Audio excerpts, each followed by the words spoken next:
So here we are for another unboxing, and today we're going to be looking at the Timco Rally Kronos XTR. Now this is Timco Rally's version of a beefed up basher roller. So of course you get no electrics with this particular vehicle. But I really like what Timco Rally are doing with their current line of vehicles, and I specifically like what they've done with the XTR. There's a couple of really cool features in here that I want to show you, as well as a couple of really cool inclusions that they've put in the box that I was not expecting at all.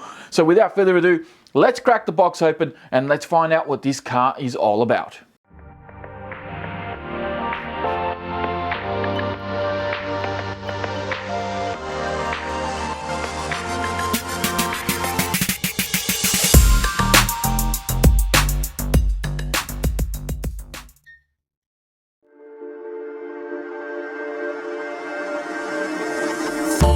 So with everything out of the box, this is what you are going to be greeted with. You're going to see the car fully assembled and ready for you to install your electrics.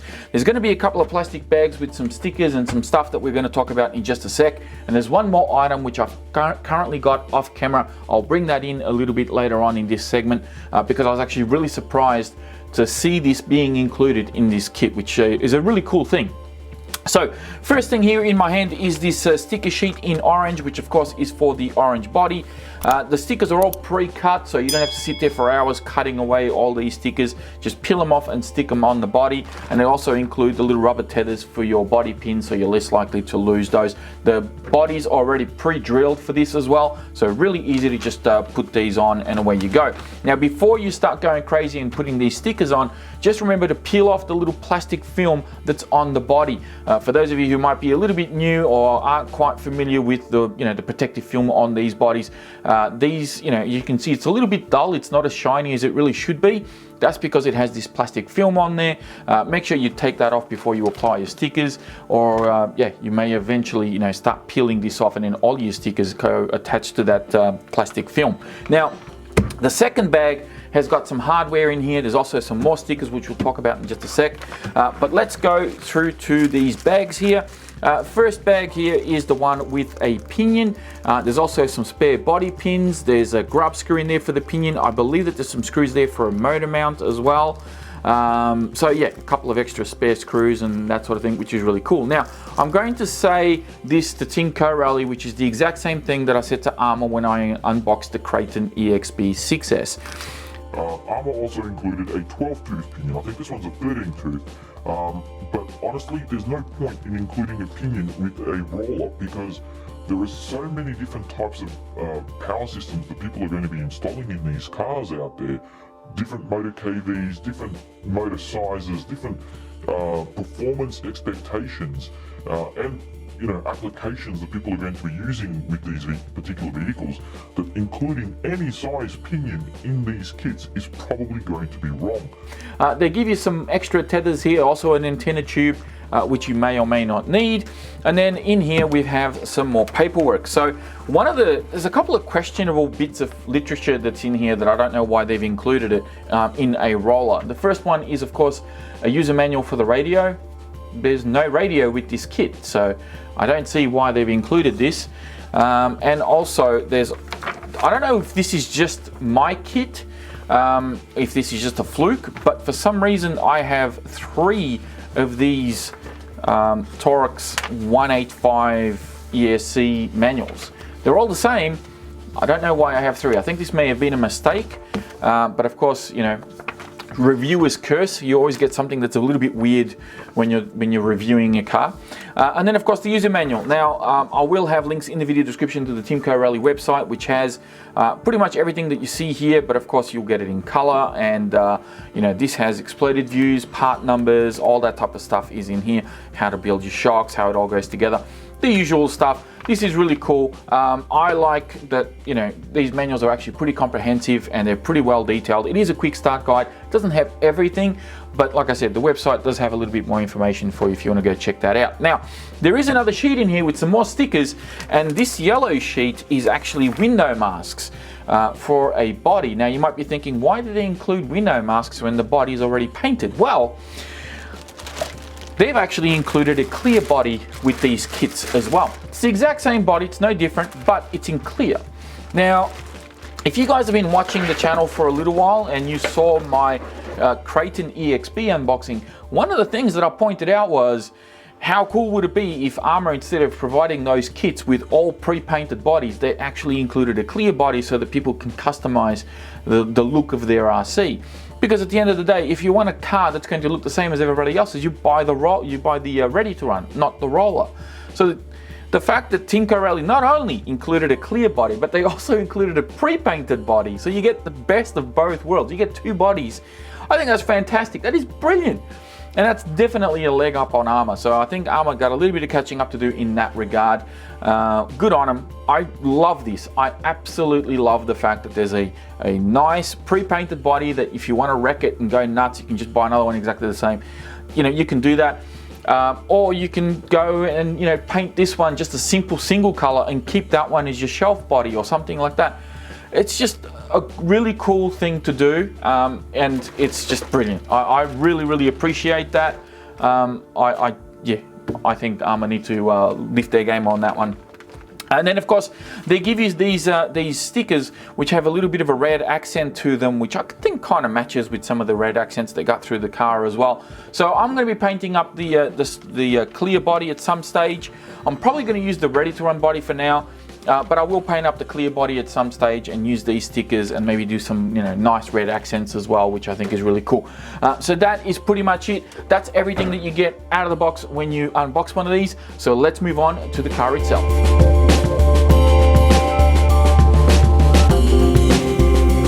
So first things first, I'm just going to point out that I really like the body on this car.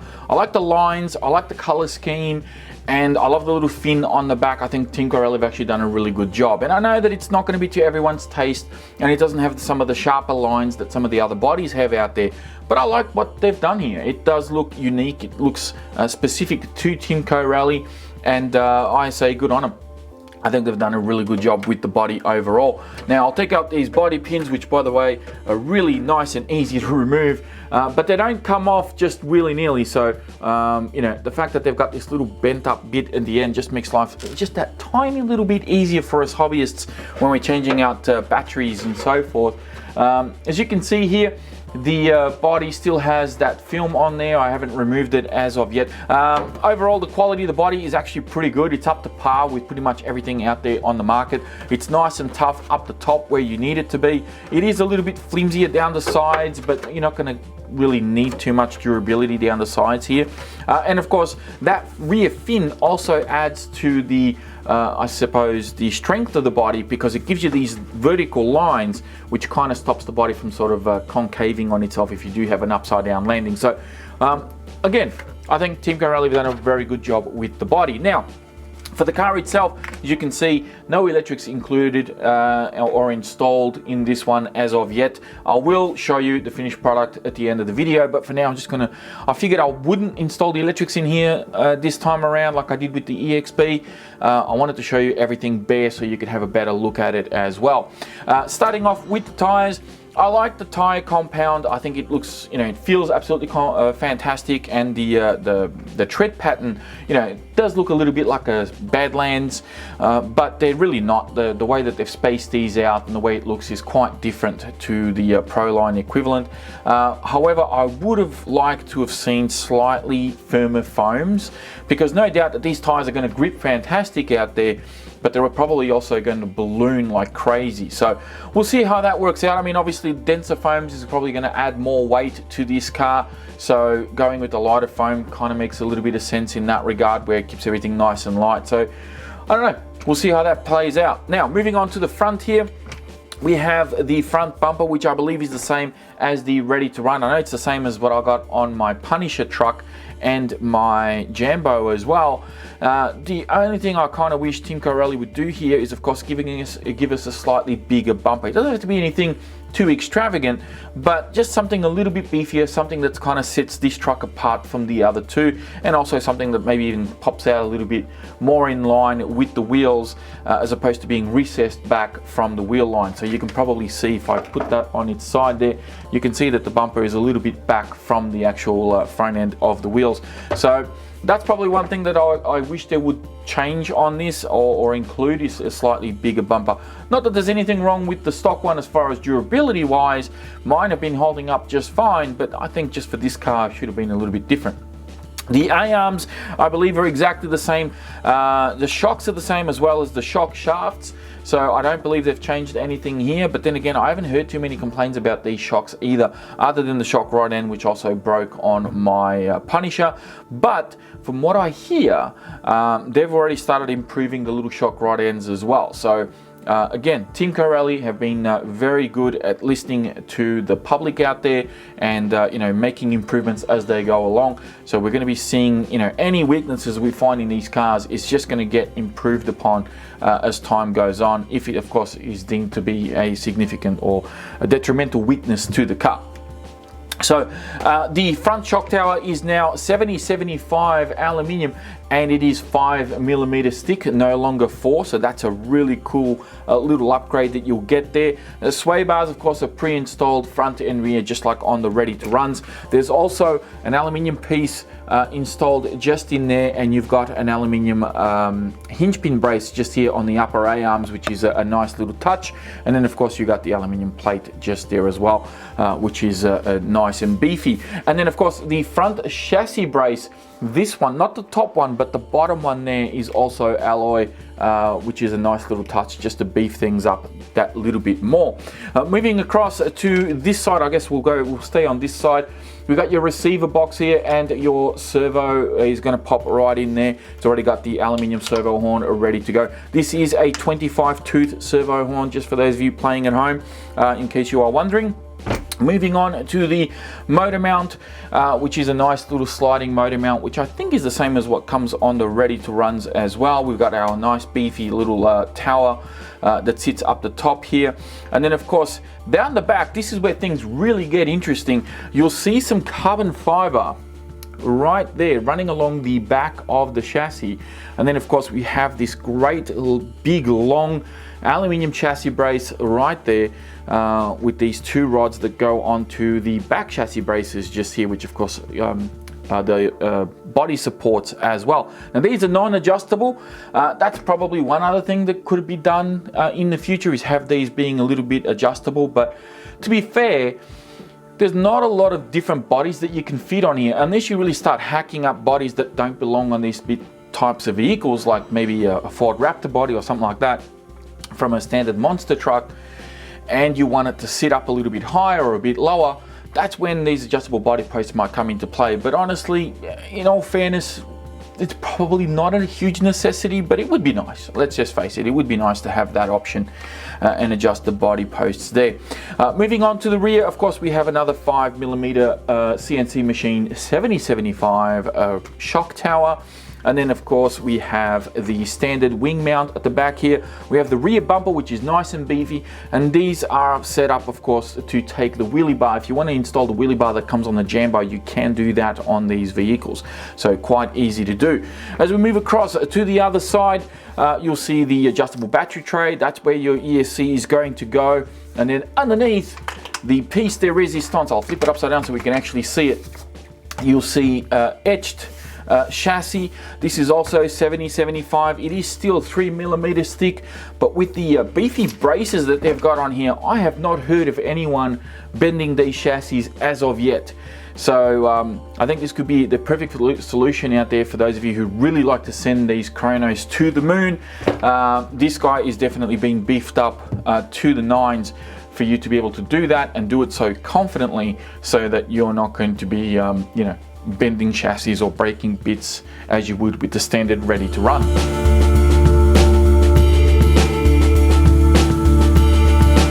And there we go, electrics are installed, stickers are applied, and this guy is ready for its maiden voyage. You can see now how shiny the body is now that I've removed that protective film on there, and of course it looks a lot nicer now that the stickers are on as well. A little bit of a quick note regarding the stickers. They are all pre-cut, as I suspected, and they're actually pretty easy to apply. For the most part, they all sort of match the indentations and cutouts and so forth, so they all should work pretty well, except one that I had a bit of trouble with, and that was the front grille, which was the first one that I was actually trying to do. And no matter how much I lined up this front wheel, how nicely I did it, the headlights, when I went to sort of put them on, they would always sort of bend downwards and they wouldn't line up with the little, sort of outline that they were supposed to be at. So that was a little bit annoying. I ended up cutting the headlights away from the grille. I installed the grille separately, and then I put the headlights just slightly over the grille. You can sort of see that there, and on this side as well. So that's kind of the only mod I did with the stickers. It was just this front one. Everything else is okay. The stickers are actually really good quality, so if you do sort of find yourself getting a little bit crooked, you can always peel them off and reapply them. They're actually pretty decent. Okay, so for the electrics, you can see here I've gone for the Hobbywing Max 8 combo. So this is running a 4274 2200 kV, 150 amp ESC, and for a servo I had a spare Savox 1256 TG, and that's what I'm using here. Now this is a 6-volt steering servo, so I had to make sure that my BEC was set to 6 volts on the ESC. Otherwise, if you're running this at a higher voltage, good chance that you're going to probably burn out that servo in the first couple of runs. So just some feedback regarding the electrics install. I started by putting in my Futaba receiver because I am actually running my Futaba 4PM. I've got this hooked up to my Futaba here and actually works really nicely. So I installed that and I took the entire receiver box, the whole assembly sort of came out. I put in my servo, fed the wires through, plugged everything in, and that was pretty much ready to go. Now the antenna here, I'll cover this off straight away since we're on this area. The antenna, they give you a black little antenna tube, but it doesn't actually fit in this receiver box. It's too small, so it just falls out, and it's really quite annoying. So I had to go and source my own, because there's nothing to really secure this antenna in place. It's just kind of friction fitted. So if you, if you sort of tug on it, it'll just come off like you saw there. But this one actually stays in there. I may even put a little bit of CA or something like that in there to try and see if it'll stay in there a little bit more. But that's the only one that I could get to sort of friction fit. It would be nice if they had something that you could screw on and squeeze it tight, or if they had like a little screw thing like you normally see. But yeah, just a little bit annoying. Worst case scenario, I can swap out this receiver for something that's antennaless, and then I can just plug the hole with like some epoxy putty or something, or some glue or whatever, just to stop debris and stuff getting in there. But yeah, I think Tim Corelli need to address that at some point. It's a very minor thing, but it is annoying nonetheless. So then after that, I mounted my motor. Now they do give you the screws for the motor, which is fantastic. I think they're about 8 or 10 millimeters long, roughly, and they're M4 screw with 3mm hexes, which are coincidentally the same size hexes that are actually on the motor mount as well, for you to mesh up your gearing. So I really like the fact that they've used 3mm hexes here. It's nice and beefy. You'll normally see like 2 or 2.5 mil. 2.5 mil is probably a lot more common with some of the other cars out there.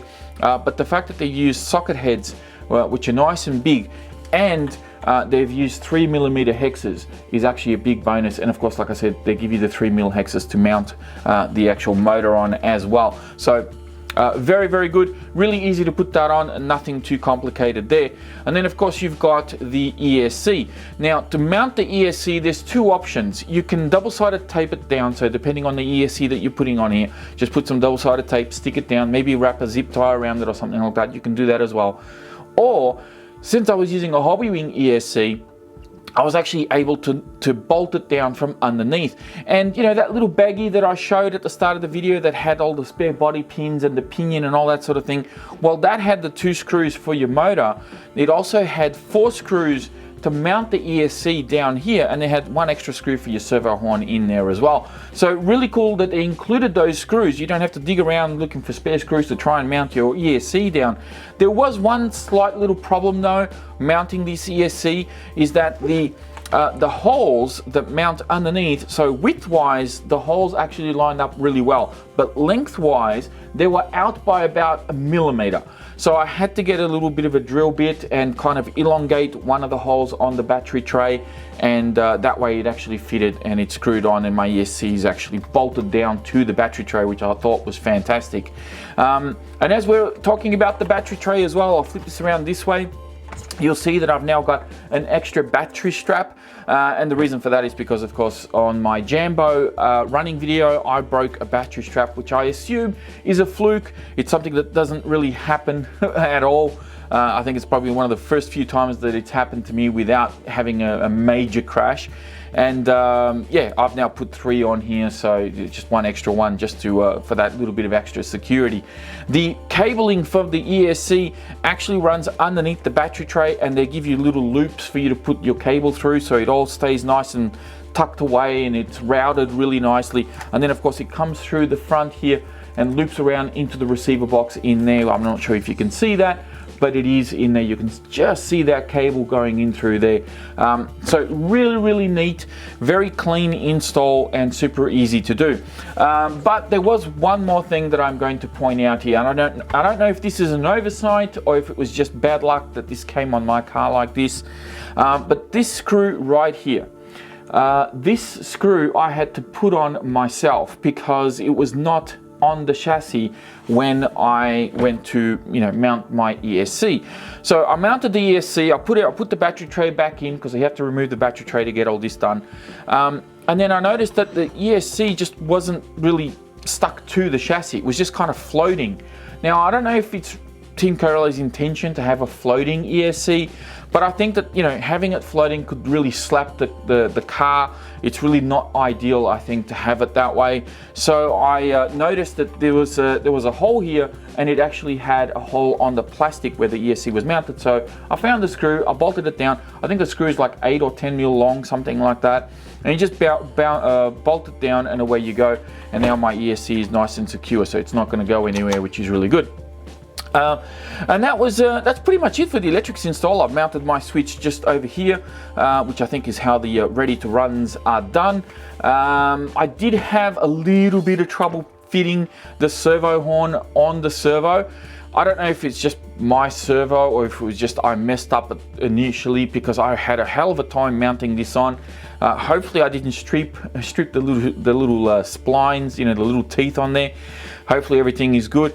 And I will mention this one more thing, just for those of you that don't know, these receiver boxes that Team Corelli use, they are not 100% waterproof.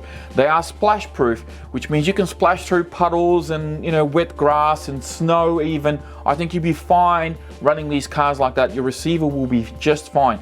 It's when the car gets submerged that you're going to have an issue, because there is an opening that sort of comes in from underneath the receiver box. So hence the reason why, you know, if you just get water splashed on top, water's not going to get in there, or it's going to be very difficult anyway.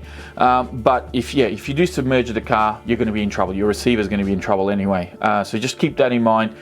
They are very nicely sealed for dust and all that sort of thing, but they are not 100% waterproof. They are definitely splash proof though. Just keep that in mind. And that was it. Meshed my gears up and all of that sort of thing. Now, one more thing I'm going to mention, and that is regarding the pinion, because as you probably heard earlier in the video, I did say that, you know, they shouldn't probably include a pinion because there's going to be all these power systems, yada yada.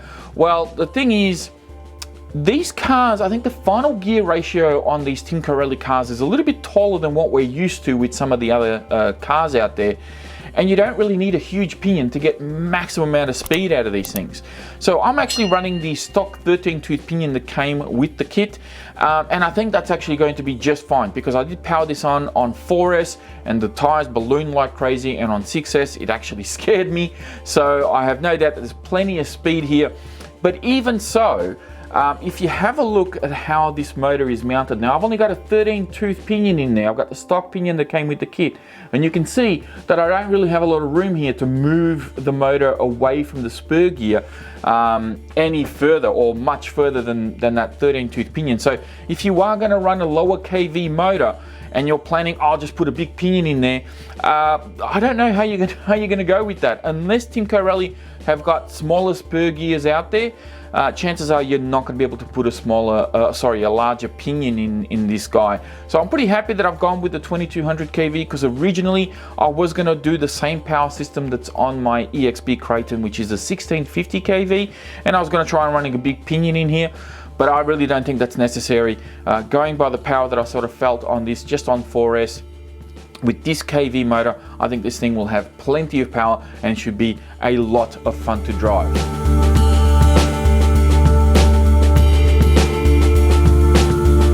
Alright, so now I'm going to try and keep this wish list short and sweet, and you're going to find that some of the stuff that I mention here is going to be a little bit cosmetic, and that's really because I don't have as much history with this brand as I do with some of my other brands, and I don't know if these components really need to be on the wish list as of yet.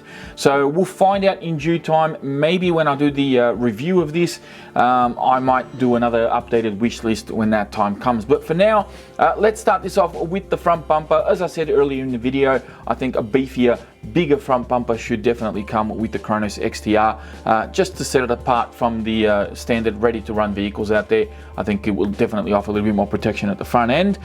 Firmer foams on the tires. Now, I don't know if this is going to be a positive or a negative for the car. I mean, I do like the fact that these are actually quite soft compound, and honestly, it could work totally fine. But I don't know, just from my experience, I kind of would have preferred slightly firmer foams here. Not so much firmer rubber, but just firmer foams. Adjustable body posts. And I want to be clear, this is more for my viewers, for the general public out there, than it is for me. Because I don't have an issue with the body posts as they are, but I know that there's a lot of people out there that like to, you know, customize the look of their cars, and they want to have the option to obviously have adjustable body posts, and not having them on this car, I think kind of limits the options of bodies that you can put on something like this. So it would be nice to do that. I know the front ones would be relatively easy to do. The back ones might be a bit trickier because obviously, you know, these are kind of molded into the rear chassis braces, but maybe have the posts mounted onto the side of the chassis brace and having a post sort of up and down there. I don't know. There's probably ways to do it, but again, this is not so much for me, it's more for the general public, something I want to put on the wish list there. 3 battery straps. Of course, as I said, I did break one on the Jambo running video. Again, this could be just a total fluke, it may not be necessary, but there is an extra slot there in the battery tray for that strap, so why not include it with the car? And especially in the XTR, since you're paying that little bit extra. Protection inside the body, much like what we see on the armor vehicles. It would be nice to see some stickers here, just to protect the body when it's, you know, in the areas that it's going to be rubbing on the chassis or on the body posts or whatever, just so that the paint doesn't come off. Maybe Tinkerelli can come up with their own system, you know, their own thing, but yeah, it would be nice to have a little bit of protection on the inside of the body there. And last but not least is some stiffer suspension. The suspension on these cars, I think, is more tuned for a racetrack. They do handle very nicely, don't get me wrong, but they are a little bit soft. For those of you out there that want to bash a little bit harder, I did find that, especially with the Punisher, for example, the suspension was quite soft, and I've now changed the suspension on that a little bit, so hopefully you know, that will handle a little bit better. And no doubt I'm probably going to have to do the same thing on this one, because it does feel really, really good, but it just feels a little bit too soft. I think slightly stiffer suspension, some thicker oil, maybe slightly stiffer springs, just to yeah, give these guys a little bit more rebound, I think, and just protect them from slapping the chassis so hard. Could be a good thing, but you know, it's not that the car handles bad as it is, it's just for the ultra basher out there, it could be a little bit too soft.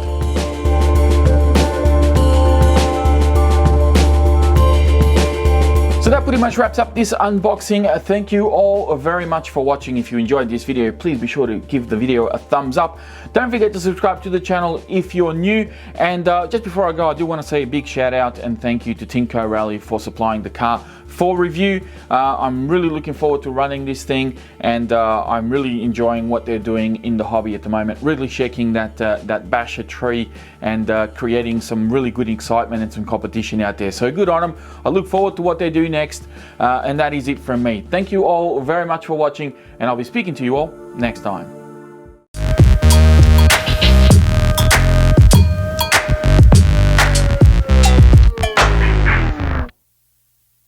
Hey, it's Vas here from Aussie RC Playground, and welcome to another unboxing. Hey, it's Vas here from Aussie RC Playground. Without further ado, let's get rid of this guy. So, let's get rid of the box. Drake, stop. Run you through some of the features that it has. I'm going to turn my dual rates up until they actually stop turning. Just think about that for a second. Well, I need a moment. I'm sorry. I need to take 5.